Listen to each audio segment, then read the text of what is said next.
Bonjour à tous et bienvenue pour une journée de parapente à grande vitesse sur les autoroutes entre Grenoble et Annecy. Nouveau fail, d'après vous ce sera où? En Chartreuse? À cause d'une pause pipi qui se passe mal? Ou bien à cause d'une zone d'ombre mal gérée dans le Vercors? Ou au fond des Bauges? Allez, générique.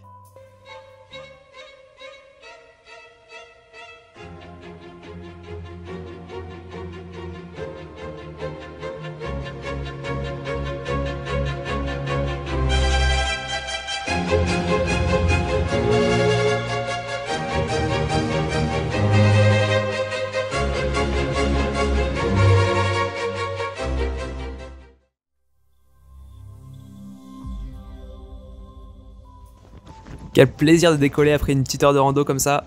Surtout quand c'est pas juste pour un petit plouf avant taf le matin et qu'on a toute la journée devant nous pour voler. Conditions surfumantes, hein. Il y a déjà des thermiques de ouf et des barbules partout sur les façades du Vercors. On est le 3 mai, soit quelques jours après mon fail à la Salette. On est donc sur une belle journée de printemps. Et vu que les conditions ont l'air excellentes, on va essayer de voler vite. Bon, je suis pas du tout un pro de tout ce qui est voler vite en parapente, de la compétition et toutes ces choses. Il y a quand même un truc que j'ai beaucoup fait en volant à Saint-Yves et dans le Vercors, c'est du cheminement. Donc je vais pouvoir vous parler un peu de ça. Pour ceux qui savent pas ce que c'est exactement ce que je fais depuis le début du vol. C'est-à-dire suivre le long d'une crête qui produit des ascendances à peu près continues pour ne jamais avoir à s'arrêter en roulé. C'est le mode de déplacement le plus efficace en parapente. Pour vous donner un ordre d'idée de l'efficacité, si jamais on voulait atteindre les mêmes vitesses moyennes en plaine, par rapport à quelqu'un qui vole juste bras haut, sans accélérer le long d'une crête avec des petits thermiques de 1 mètre seconde qui lui permettent juste de se maintenir, il faudrait en gros des thermiques de 4 mètres seconde tout le temps, et que la personne va l'accélérer à fond full bar tout le reste du temps. Donc c'est vraiment très efficace. Dès qu'il y a des cheminements, il faut absolument essayer de les prendre. Et prendre un cheminement, ça veut juste dire ne jamais avoir à s'arrêter. Et pour faire ça comme il faut, il faut adapter sa vitesse de vol. C'est-à-dire que si les thermiques sont assez légers et qu'on a du mal à se maintenir en l'air, il faut vraiment ne pas accélérer et voler bras haut, voire mettre des filets de frein dès que ça monte pour gratter les quelques mètres qu'il y a à gratter. Et au contraire, plus la journée est bonne et plus on se rapproche du haut des crêtes, voire on passe au-dessus des crêtes, alors là, si on s'en sent l'envie et la compétence, on peut accélérer tant qu'on est au-dessus des crêtes. Le temps file, on est déjà au sud du Vercors. Les petites barbules sont transformées en gros cumulus qui font pas mal d'ombre, mais il y a quand même des super lignes qui portent vraiment fort. Là, je me décale un peu des crêtes pour rester vraiment sous la base des cumulus et pouvoir continuer un cheminement comme ça. Au fond, il y a le Mont Aiguille qui est bien coiffé de nuages aussi. Et hop, demi-tour, moitié du Vercors de fait. Ça, c'est cool. Là, on voit que les vitesses ont un peu augmenté, globalement. Je suis plus au-dessus de 50 maintenant. Je pense qu'il y avait un léger flux de sud quand même, qui faisait qu'on était un peu ralenti toute la partie où on descendait. Et là, maintenant qu'on remonte vers le nord, ça va plus vite. Après, la masse d'air aussi est meilleure, je suis plus haut, donc je peux accélérer beaucoup plus. Entre deuxième barreau et troisième barreau, suivant ma hauteur au relief. Aujourd'hui, on va pas plus dans le sud, parce que les plafs sont pas suffisants globalement, et que c'est pas annoncé très très bon dans le sud. Donc je préfère faire demi-tour pour retourner sur la Chartreuse et les Bauges, là où il n'y a pas forcément besoin de plaf très haut pour pouvoir se balader et faire des beaux tours. Juste 1009-2000, ça suffit largement. Là on voit que ça commence à condenser assez bas, quoi, entre 2000 et 2100 suivant les endroits. En tout cas c'est hyper cool de pouvoir traverser les barbules comme ça le matin là. C'est un peu dur de se souvenir de la météo des vols que j'ai fait il y a 1 an, mais là on voit bien le défilement des ombres à gauche sur le plateau du Vercors, il y a un bon flux de sud en fait. On arrive au Roc Cornafion. C'est la partie où il y a le plus de cailloux, et c'est souvent la partie où ça marche le moins bien. Ça vraiment, j'ai toujours un peu du mal avec cet endroit à savoir pourquoi ça marche pas très bien. Peut-être parce que les cailloux sont pas du tout lisses, ils prennent pas très bien le soleil, je sais pas, il y a plein de recoins. Bref. On arrive bientôt aux moucherottes. Et là, le but c'est de ralentir un peu pour essayer de monter le plus possible. L'idéal ce serait d'arriver au plaf sous l'écume au niveau du moucherotte pour même pas avoir à s'arrêter et pouvoir transitionner directement sur la Chartreuse. Mais bon, là je fais un peu le peureux, hein. Je vais quand même faire quelques tours en bordure de nuages pour essayer de gratter 100 mètres de plus. Je suis même pas à 2000, c'est quand même pas énorme. Mais bon, avec le petit flux de sud qui nous pousse, c'est cadeau cette transition. Elle fait plaisir aussi, hein. Après 1h30 debout sur le barreau, là, le Vercors a été avalé en 1h45 pour les 70 km, donc ça fait quasiment 40 de moyenne. Je prends quelques infos pour la suite sur le téléphone, voir un peu qui en l'air, à quelle altitude ils sont autour de Saint-Yves et tout. Je vais regarder un peu les brises en bas, voir ce qui m'attend. Je passe pile poil à la verticale du CEA. Salut les collègues. Eux, ils sont en train de manger à la cantine, et moi je me balade. C'est cool d'avoir des RTT quand même. Raccroche standard au raché dans un thermique un peu mou, mais le ciel dans la Chartreuse fait bien envie là, on sent que ça va devenir bon assez vite. Là il faut monter juste ce qu'il faut pour pouvoir accrocher les falaises du Sainte-Haine en cheminement encore une fois. L'idée c'est de passer le moins de temps possible dans le thermique et le plus de temps en cheminement. Voilà à quoi ça ressemble en gros. Vu que je suis bas pour l'instant, je m'embête pas, hein, je suis au frein dès que ça monte pour essayer de me retrouver le plus rapidement possible au niveau des crêtes et pouvoir ensuite accélérer et avancer. Je laisse quelques secondes pas accélérer pour ceux qui aiment bien ça, mais bon. C'est longué, hein. Allez, let's go. Encore et toujours du cheminement. Pour ça qu'on appelle ça les vols sur les autoroutes. Hein. Globalement, il n'y a pas besoin de s'arrêter trop souvent pour prendre des thermiques. Hein. Et puis on est moins seul aussi. Hein. Là, il y a du monde dans tous les sens. Belle journée à Saint-Île, c'est sûr que il y a du monde en l'air. Maintenant, il va falloir préparer la deuxième partie de la chartreuse. L'idée, c'est d'aller raccrocher les falaises qui sont sur les hauts reliefs, là au niveau de la dent de crawl qui est face à nous. Et donc là, il faut souvent s'arrêter, faire quelques tours de thermique au-dessus du col de bord pour être assez haut pour récupérer soit les thermiques de la face sud de la dent, soit directement le cheminement de la dent, si c'est une très bonne journée comme aujourd'hui.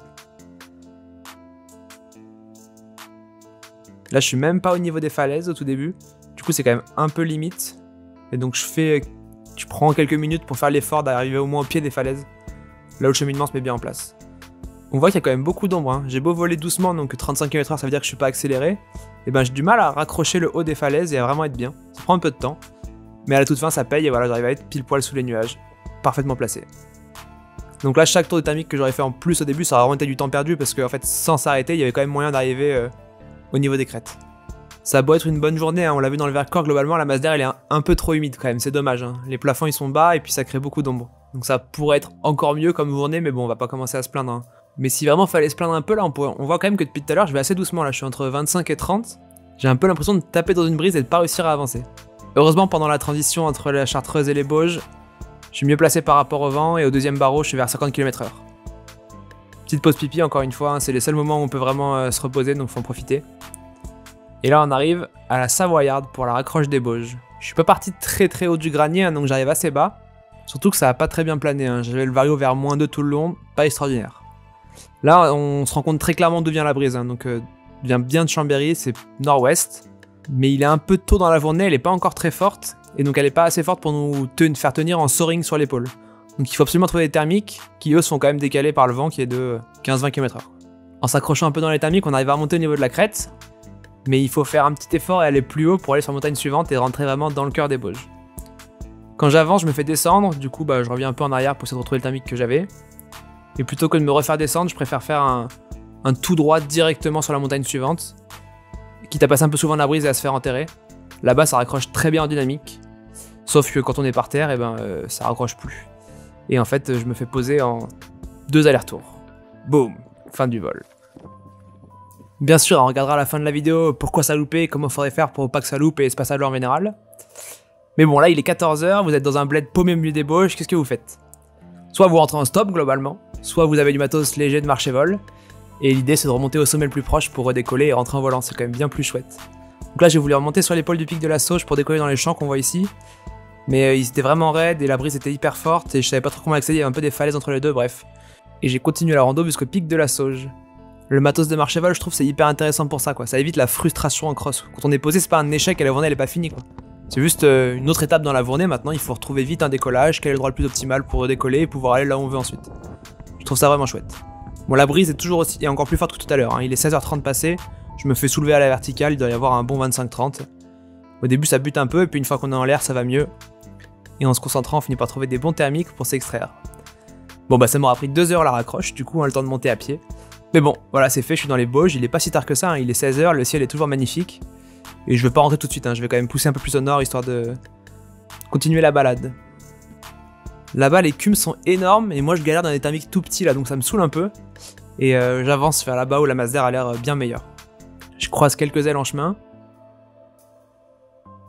Et surtout, je tombe enfin sur des vrais thermiques qui montent haut et vite. La vie est toujours plus belle à la base du nuage, là. Par contre, c'est sympa hein, les gros nuages, mais quand ça s'étale fort, et après ça fait plein d'ombre. Là, le colombier est tout à l'ombre, je vois quand même une tache de soleil sur le sommet. Et je me dis qu'en me dépêchant un peu, j'y aurai accès et peut-être il restera des fins de thermique là-bas. Mais plus je me rapproche et plus tout passe à l'ombre. En plus, je commence à me retrouver face à la brise d'Annecy, là ça avance moins bien. Et en plus, il me pleut dessus. Donc je commence à me dire que je suis allé assez loin au nord et qu'il est peut-être temps de rentrer et d'arrêter les bêtises. Bon, ça a beau être à l'ombre depuis déjà quasiment une demi-heure, il y a encore des semblants de thermique et il doit rester un peu de brise qui me porte.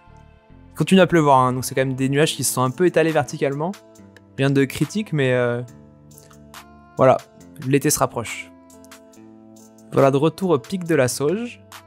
Là, je vais vouloir traverser la vallée à gauche pour rejoindre Beldon si possible. Donc faut que je fasse un plaf. Mais là, je trouve une super ligne et je me retrouve déjà bien haut à plus de 2000. Mais comme tout à l'heure, hein, quand on s'éloigne du centre des massifs, il y a beaucoup moins de cumulus qui nous montent la voie, et puis la Mazda elle a l'air moins bonne. Donc je préfère insister par là, tant qu'il reste des beaux cums, quitte à faire une transition un peu plus longue. 2003 avec la brise qui est nord et qui me pousse pas mal, c'est... Malheureusement ma caméra a encore un peu bugué, il va falloir faire un peu de Sports Track Live pour voir ce qui se passe. Globalement la transition se passe très bien, tout le début ça zérote presque, et en plus en plaine je viens de trouver un bon thermique. Bon il me monte pas tant que ça, mais ça rassure vachement quoi. C'est une transition, je me suis quand même fait poser quelques fois en début de saison, et puis ça arrive assez régulièrement. Donc c'est cool d'arriver au-dessus de Bramfarine et pas dans la forêt en bas quoi. Bon c'était pas trop long en vrai, voilà retour en image. On sent que je suis peureux. Normalement ici ça marche bien en dynamique, mais je m'arrête dès que je trouve un bon thermique, faire quelques tours dedans pour je ne sais quelle raison. Je pense que j'ai pas du tout envie d'entrer en stop et j'assure. Là je suis plus trop pressé, j'essaye plus de voler vite, je veux juste rentrer à Grenoble. Puis je vois quand même des petites barbules qui sont bien hautes, là je me dis si j'arrive à trouver les thermiques qui m'amènent tout là-haut, ça réglerait pas mal de problèmes d'un coup. Mais non. Voilà sur la montagne suivante, on vient de sauter directement au Saint-Genis, et on voit que sur Beldon à gauche là c'est... C'est tout à l'ombre, hein. C'est un peu le Mordor, il y a quand même des gros nuages partout. Et en fait sur les avant-reliefs ça marche hyper bien. Et vu que je suis plus qu'à 20 ou 30 bornes de la maison en fait, j'ai décidé de rester sur les avant-reliefs et de pas aller dans Beldon dans les grosses montagnes. Surtout qu'on voit des rideaux de pluie là au-dessus des Sept-Lots, qui est un peu au soleil là. Et donc ouais les nuages commencent à décharger, voilà on est bien sur le côté. Cette journée était quand même très bonne avec beaucoup d'instabilité, malheureusement un peu trop d'humidité pour qu'on puisse s'en servir en plein, mais c'est pas grave, les avant-reliefs marchent bien, on va pouvoir rentrer à la maison. Si vous voulez suivre mes aventures en live, ça se passe souvent sur Insta, mais pas mal de stories et de photos en ce moment. En tout cas, ce genre de journée, je pense, ça permet de mieux appréhender ce que c'est vraiment le marché-vol, quoi. Donc quand on fait une erreur en marché-vol et qu'on se trouve posé, c'est pas comme en cross où tout de suite on pense à ce qu'on a mal fait, à toutes les erreurs et les façons de l'éviter. Là, l'important c'est vraiment de se remettre en l'air le plus vite possible quand la journée est bonne, quoi. Et donc, on pense pas tout de suite aux erreurs qu'on a commises, vraiment on regarde où est-ce qu'on va retourner décoller, comment se remettre en l'air pour être le mieux placé en fonction de l'heure de la journée. Et le soir, quand on rentre à la maison, là on peut se dire bon, qu'est-ce que j'ai mal fait, ouvrir les cartes et regarder un peu ce qui s'est passé. Comme là pour la raccroche dans les Bauves au niveau du pic de la Sauge. Mais bon, je vais pas repartir de zéro, un certain Jean-François Larvoir a fait un super article sur le sujet, je vous invite à aller lire en entier, le lien est dans la description bien sûr. Voilà, fin de la vidéo, débrouille avec ça, allez ciao. Non mais je rigole, on va quand même regarder comment passer. La première chose à savoir là-bas, c'est que les brises sont très fortes, surtout la brise rouge qui vient du lac du Bourget, et tout son tuto part de ce principe-là, c'est que la brise va être très forte, et qu'il va falloir faire avec.